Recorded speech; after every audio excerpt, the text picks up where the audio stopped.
Este contenido fue financiado con recursos del Fondo Único de TIC.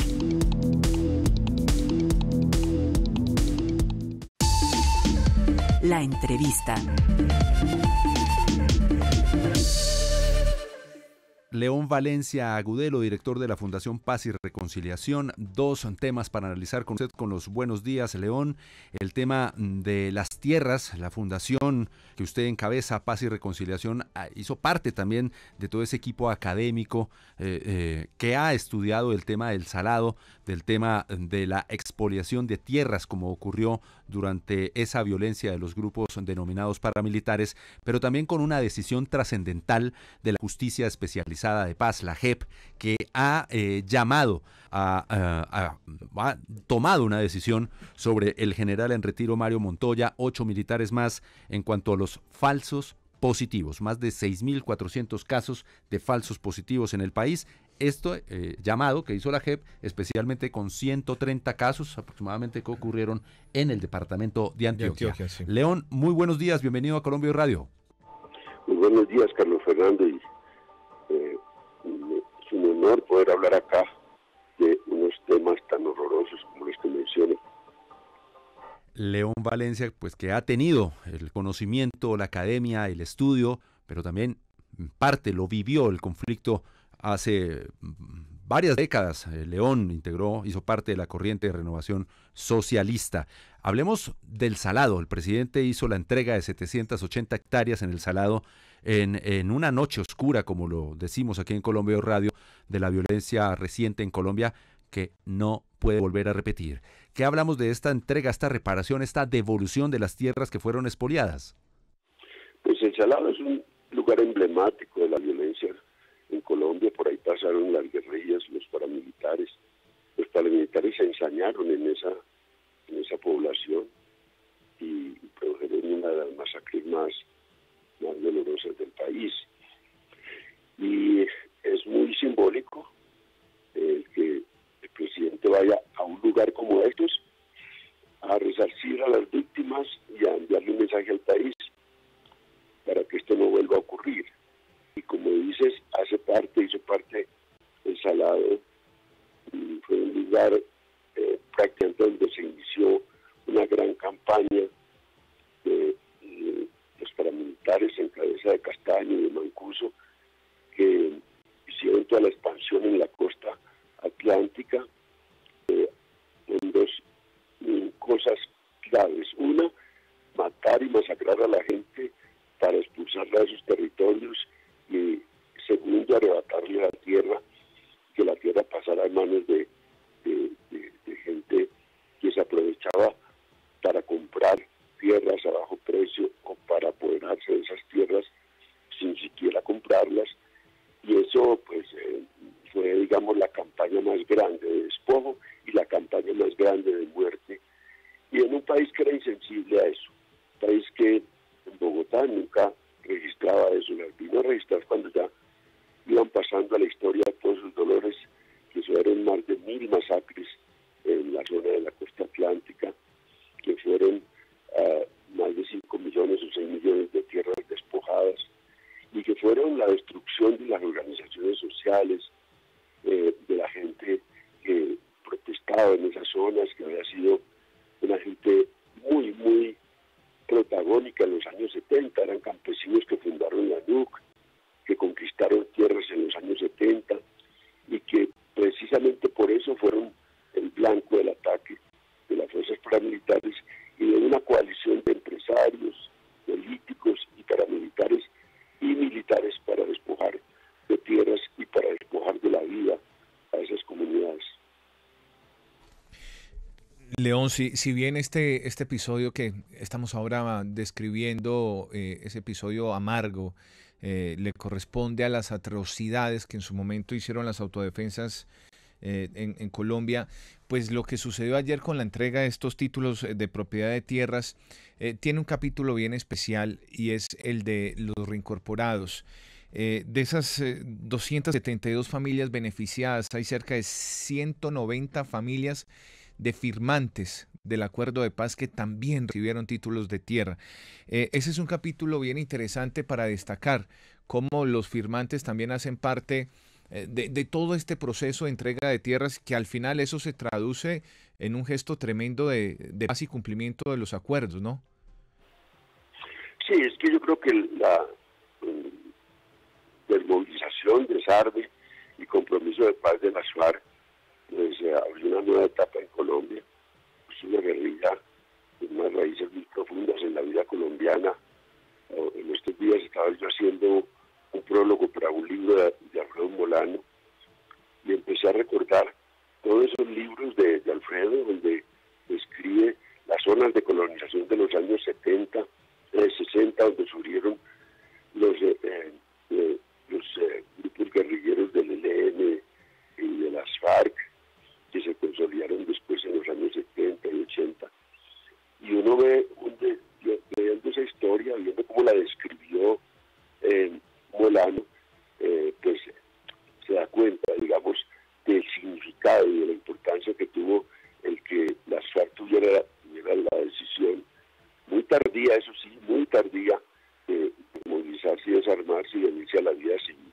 Yo creo que eso va cerrando el conflicto colombiano y me parece que el presidente Petro hace muy bien en dedicar buena parte de su esfuerzo también a cumplir con el acuerdo de paz firmado en el Teatro Colón finalmente en Bogotá, porque digamos hay que cumplir. Los procesos de paz en Colombia han sido bastantes. Nosotros, el Estado colombiano se ha sentado 25 veces con grupos guerrilleros en los últimos 40 años y ha firmado 11 acuerdos de paz. De esos acuerdos se ha cumplido parte de esos acuerdos, pero otra parte se ha incumplido y eso es muy negativo para esos procesos. Y hablo de procesos de paz con guerrillas, con autodefensas, con grupos urbanos. Hablo de todos esos acuerdos que se han hecho y todas las veces que se ha sentado el gobierno y el Estado colombiano con grupos insurgentes o grupos paramilitares. Entonces, que el presidente Petro vaya a entregar tierra y todo el procesos productivos para insertados, pues también hace honor a ese acuerdo de paz y empieza a enviar un mensaje a la sociedad colombiana. Es que no solo no les han cumplido los acuerdos en materia de lo que sería beneficios para ellos, sino que los han estado matando. Entonces llevamos más de 300 desmovilizados asesinados. Y eso pues, esas son las cosas que no permiten cerrar de plano la violencia política en Colombia y iniciar una nueva época.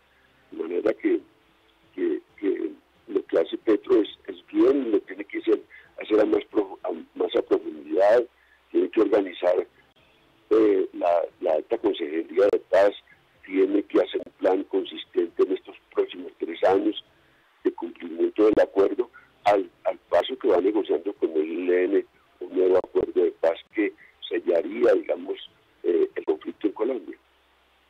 Señor León Valencia, justamente usted menciona un mensaje a los colombianos y yo lo quiero enlazar un poco con esta frase que se escucha desde el gobierno del cambio, que es la revolución agraria, que mueve fibras en el país porque abarca distintos pilares, como por ejemplo esa agenda de no repetición, en donde las víctimas son el foco principal, el saber la verdad para la reparación y la no repetición, esta entrega de títulos y el derecho del uso de la tierra, así como también esta agenda de cumplimiento a los acuerdos de paz del año 2016, el inicio de los diálogos con el ELN, así como también inicia hoy una mesa de diálogos con el Estado Central de las disidencias de las FARC. Y justamente quizás estas acciones en este momento nos muevan las fibras, pero en unos años dejarán un papel importante para el país. ¿Valdrá la pena todos esos esfuerzos del gobierno del cambio para precisamente que las víctimas sean el eje central y el foco de la paz total de Colombia? Pues a mí me tiene muy admirado el presidente Petro en ese punto agrario, porque se ha convertido como en una obsesión para él buscar, digamos, una reforma agraria integral y verdadera para el país. Se le ha convertido en un punto de honor.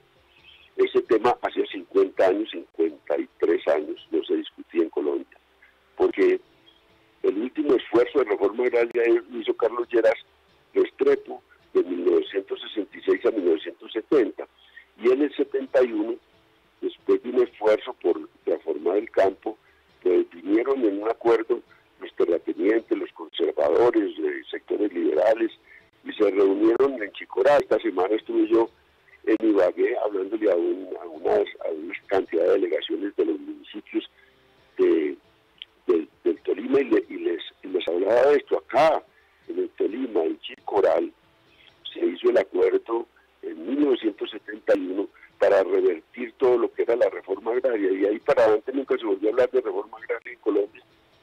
Y Petro ha puesto sobre el tapete el tema de la reforma agraria, lo cual pues recibe esa admiración, porque eso ya se había olvidado, no se había vuelto a escribir sobre eso, salieron unos cuantos libros, se dio el debate sobre la reforma agraria.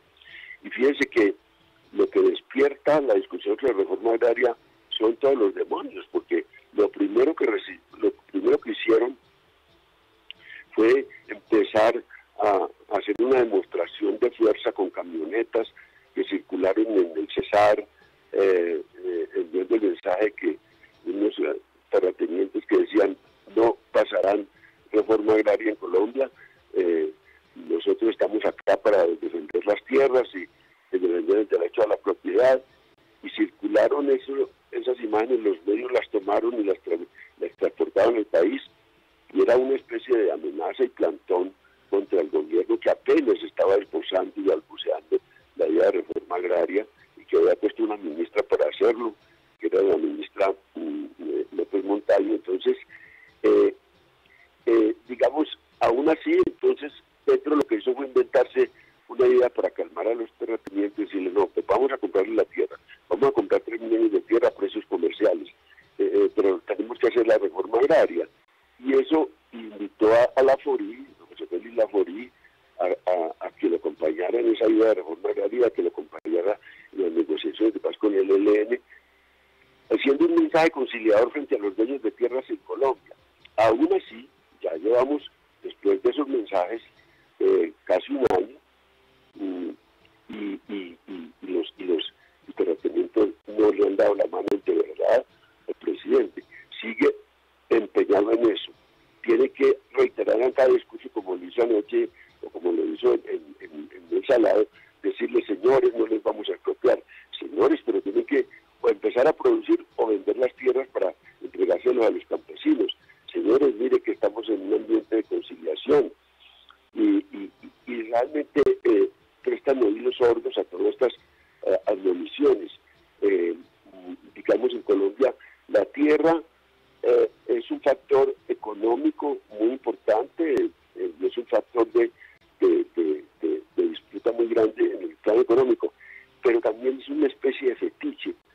Yo no entiendo realmente mucho la profundidad de por qué, digamos, se apegan tanto a la tierra. Es que la mayoría de la gente que tiene dinero siempre busca un pedazo de tierra. La mayoría de los adinerados colombianos y de los políticos colombianos tienen un pie en algún terreno. La mayoría incluso los tienen precisamente para pastorear o para mantenerlos como lotes de engorde, pero les gusta tener tierra y no saben que la tierra debe cumplir o sí lo saben, pero no lo aceptan, que debe cumplir una función social y que deben entregárselo a los campesinos, a los que lo quieren cultivar, a los que quieren regresar, los pocos que quieren regresar otra vez al campo después del desplazamiento, a cultivar sus tierras, porque es que también hay un mito en el mundo campesino. Tener un pedazo de tierra en el mundo campesino tiene una connotación también más allá de la economía. Es una connotación espiritual, una connotación de tener un lugar donde recordar también a los ancestros. Es una cosa impresionante. Yo que he estado en el campo, y uno ve el apego de los pequeños y medianos campesinos a su pequeño terreno, así a veces no les produzca mucho y así a veces no les produzca una satisfacción grande económica. Simplemente tener ese pie en la tierra para ellos es muy importante, cosa que hace parte, digamos, de esta identidad colombiana. De acuerdo con usted, señor León, justamente para los campesinos ahí están las raíces, ¿no? No solo físicas, sino también espirituales. Yo le quiero preguntar por algo. Usted lo mencionaba, y ayer lo mencionaba el presidente Gustavo Petro, la tierra tiene una función social, y eso lo tienen claro muchos países, en muchos escenarios internacionales, y a veces pareciera que en Colombia no está tan claro. Él también mencionaba que la justicia en la tierra colombiana es fundamental para que llegue la paz. ¿Está usted de acuerdo con esto? Pero además, ¿qué otros elementos usted considera fundamentales para que llegue ese proceso de paz y reconciliación que tanto deseamos los colombianos? Yo creo que estamos muy lejos de la reconciliación nacional. Eso es un proceso muy largo, porque es un proceso de verdad, de reconstrucción de la memoria. En Alemania todavía están en eso después de 70 años, 80 años de haber pasado la gran conflagración mundial. Los países que salen de la guerra demoran mucho tiempo en ese proceso de reconciliación. Entonces el primer paso es salir de la guerra. Salgamos de la guerra, apoyemos esa negociación con el ELN, instemos al ELN que de verdad firme un acuerdo con Petro. Ese es el primer paso, que también atraigamos las disidencias de las FARC al acuerdo que ya realizó las FARC y cerremos ese ciclo de violencias por motivos políticos. Hay otros factores de violencia, que son las disputas por rentas legales e ilegales, como el narcotráfico, como la trata de personas. Acaban ustedes de hacer un programa sobre eso, o una nota sobre esto. Está el contrabando, está una serie de rentas ilegales. A la cabeza está el narcotráfico y le sigue la minería. A veces la minería ilegal es principal en eso. Esa violencia ligada, seguramente nos demoraremos más para acabarla, porque esa violencia, pues, depende de acuerdos internacionales frente al narcotráfico. La violencia ligada a la disputa de rentas, pero la violencia ligada a la disputa política sí podemos acabarla en este gobierno y debemos acabarla, y las otras debemos reducirlas para iniciar un ciclo de paz en Colombia. Y para eso necesitamos, pues, hombre, una disposición incluso de las fuerzas que han estado en contravía a las negociaciones de paz. Es que le tiran muy duro a cualquier negociación de paz. Fíjense cómo acaba el fiscal de meterle un bombazo al acuerdo de cese lateral de hostilidades del ELN, inventándose un cuento largo de que había un plan del ELN para atentar contra él, contra María Fernanda Cabal y contra el general Zapatero. Y la prueba reina de que era una mentira, de que era un invento, es que José Félix Laforí, el esposo de María Fernanda Cabal, seguía sentado en la mesa.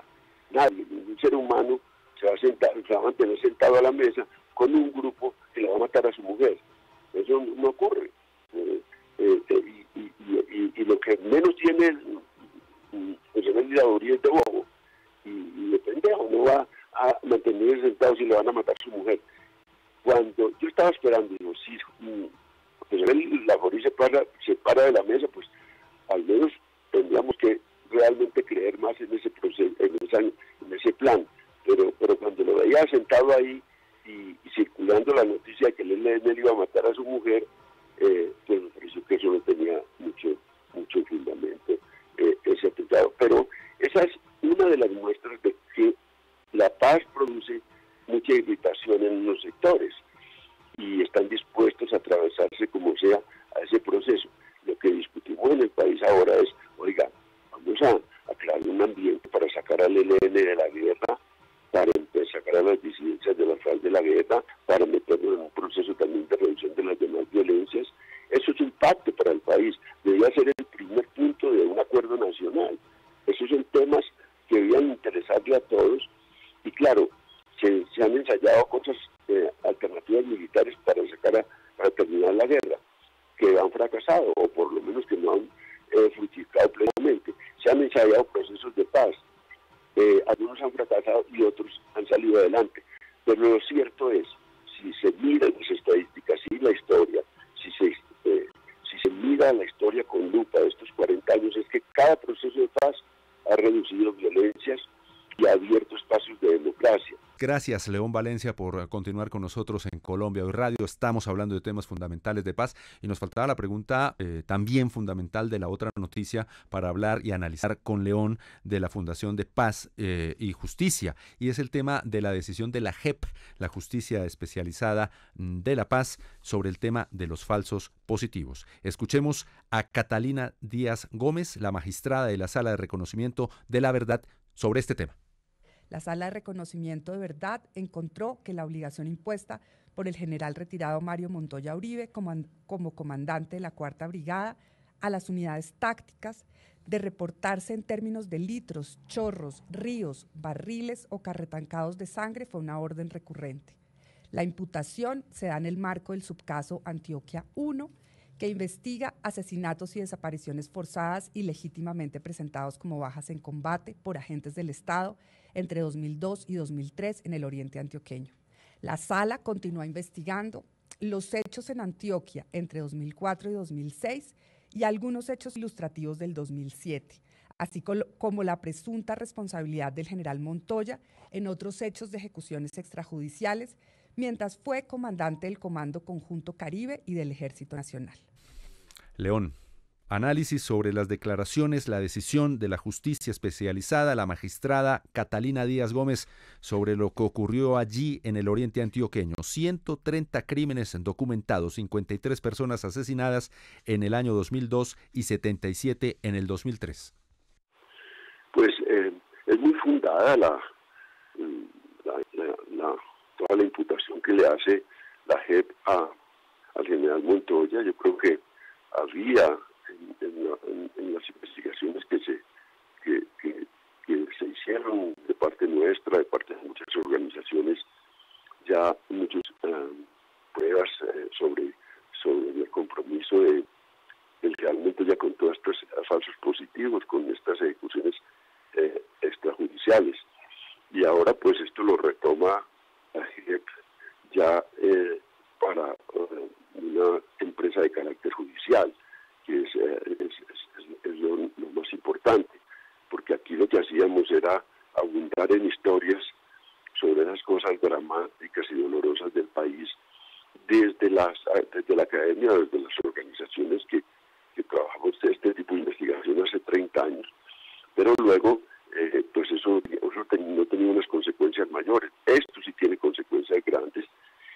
Y ahí se ve esa historia. La historia es en 2002-2003, el general Montoya en la Cuarta Brigada y escala los falsos positivos que ya se venían haciendo en Antioquia desde tiempo atrás, pero los escala en este inicio del gobierno de Uribe. Uribe empieza en primer mandato en 2002 y esto crece, y de manera que el general Montoya luego pues hace unos méritos grandes, porque lo que va presentando es muchos resultados de bajas ante la opinión pública. Esa era una cosa dramática cuando él sale en una rueda de prensa mostrando a unas niñas, a unas mujeres muy jóvenes muertas, y a otra persona, otro varón también muerto, y acusándolos pues de ser guerrilla y de tener un parte de guerra muy exitoso en una rueda de prensa en Antioquia, y para saber que luego eso se mostró y sus familiares mostraron que no tenían nada que ver con guerrilla, que no tenían nada que ver con el conflicto armado. Estos muchachos, estos jóvenes que terminaban sacrificados por el afán de presentar bajas en la guerra, impulsados por los políticos, sin duda, que eran los que estaban exigiendo resultados de la seguridad democrática, que eran los que estaban mostrándole al país que la salida militar era el camino, que había que acabar a sangre y fuego con todos los insurgentes, vinieran de donde vinieran, y que había que mostrar resultados para impactar a la opinión pública con esos resultados. Y entonces el general Montoya hizo suficientes méritos para que luego lo nombraran comandante del ejército en ceremonia muy orgullosa dirigida por el presidente Uribe. Yo creo que las cosas finalmente en cualquier momento se irán aclarando más. Yo diría que el general